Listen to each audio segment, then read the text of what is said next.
Here, and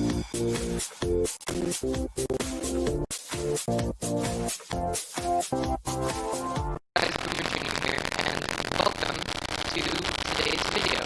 In this video, I'm going to be showing you guys a brief analysis and some cool functions of the first 9 alphas of Minecraft, or Cave Game if you rather call it, that were ever created, before alpha was even a thing. I hope you enjoyed today's video, and if you do, show your friends, like, subscribe, and enjoy the video.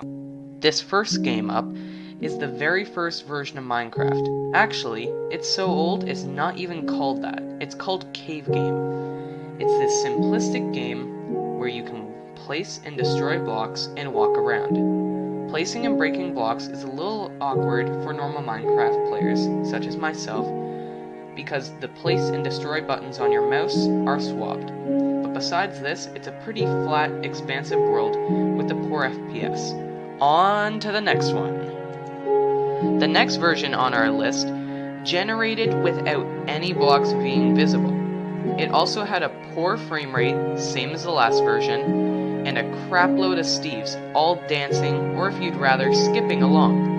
Eventually I went over to a Steve party and looked downwards, and, to my surprise, the blocks all loaded without warning. Other than that, the game has barely changed from the last one, except you now have the ability to spawn Steves using the G key, and you have a ton of Steves running around. This version is also just in a plain tab titled Game, same as the last one.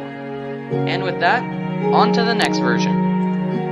The next version on our list today is RD-200905515, and it spawns you in a stone flatland, not cobble like originally was in Cave Game, but plain stone, and finally gives us a playable version, thank God.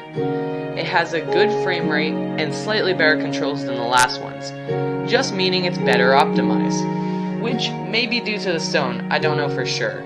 But, like any normal Minecraft YouTuber, my first instinct was to build a quick and dirty house. Other than that, it's the same game as the previous versions, it just has a different number next to it, which will become a theme soon enough. But, on to the next. This version is really a downgrade.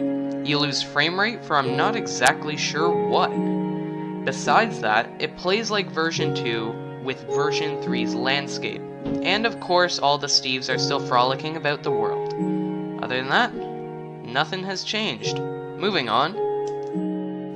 I hope you're starting to see the pattern here. All big stone flatlands with not that much to offer besides that, though there are some Steves jumping around still. But to compensate for that, I decided to see if I could block jump. Actually, I could, though it wasn't great. The frames are definitely better in this version, which helped me pull off the timing, I suppose. All in all, this is pretty much just another version 3, except a little laggier, which is slightly unfortunate when you need to make a video on it. But besides that, I still need content, so I thought, hey, let's dig through the entire world and see what we can find, and that's exactly what I did. With frame drops here and there, I got through and found very little, to be honest, but we get a nice view of the entire world, so that's a plus. On to the next version 3. This version brings some much needed improvements with it, giving me legitimate stuff to talk about. It's about time. First off, as I'm sure you can see, the game only takes up about a third of the screen displayed. I'm not sure why, but my guess is this helps the resolution and frames. Secondly, you might have noticed an FPS counter on the top left of the in-game screen, which is a very nice touch in my opinion, and it helps me determine any gameplay or recording issues, which I like. Now, in the controls and frame rate department, the FPS is a bit better than previous versions, thankfully, and they simplified the build and break system to use the right mouse to toggle placing on and off, and gave all the power to the left mouse button, breaking and placing with it. Now, I feel quite satisfied with these updates, as I hope you do, so let's see what the next one has for us. Onward! This update is similar to the last one on paper, and don't worry, I'll explain that in a bit. Before that though, here's the usual. It has the same controls as the previous update, but it has much more lag and frame drops unfortunately. It is actually full screen this time, which is nice, and more eye-pleasing. I then figured after finding this, though, there'd be nothing more for me to do, so I dug underground and made a cool Steve party for some content. But when I went to finish, I found an actual pause menu which let me generate a new world, so I was intrigued.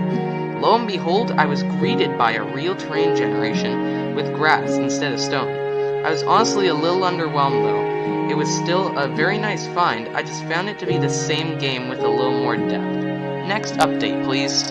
Since the last update added a pause menu, my first thought was to generate a new world, after doing a bit in the stone, of course.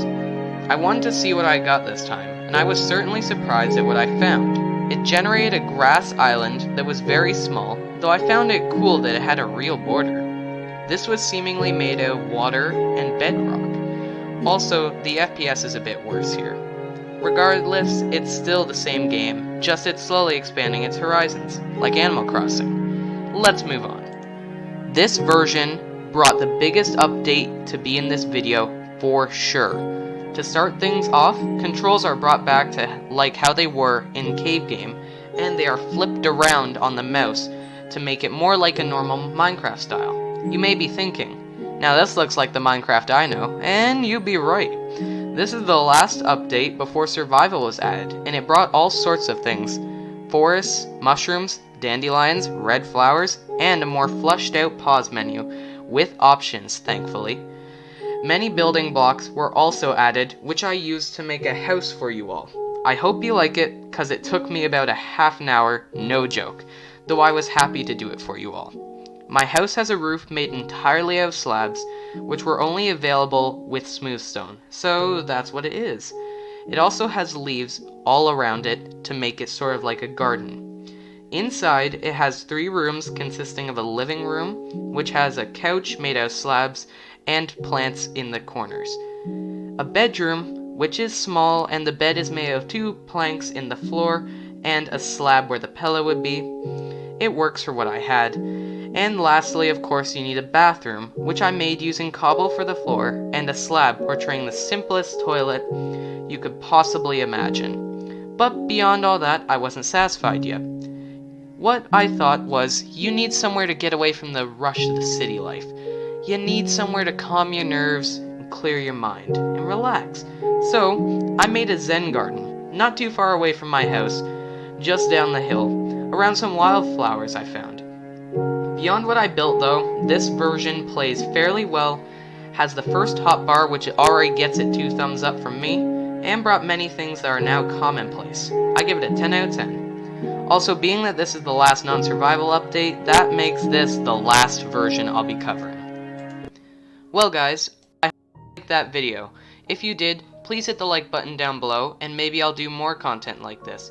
I hope you can excuse any crudity in the editing, or any glitches in the audio. This was my first mass editing project, and my first scripted video I've ever done properly, where I read my script word for word except for a little bit of improv. But with that, subscribe, comment down below if you want to see more videos like this, or put a video recommendation if you want. And with that, I will see you all in the next video. Bye-bye!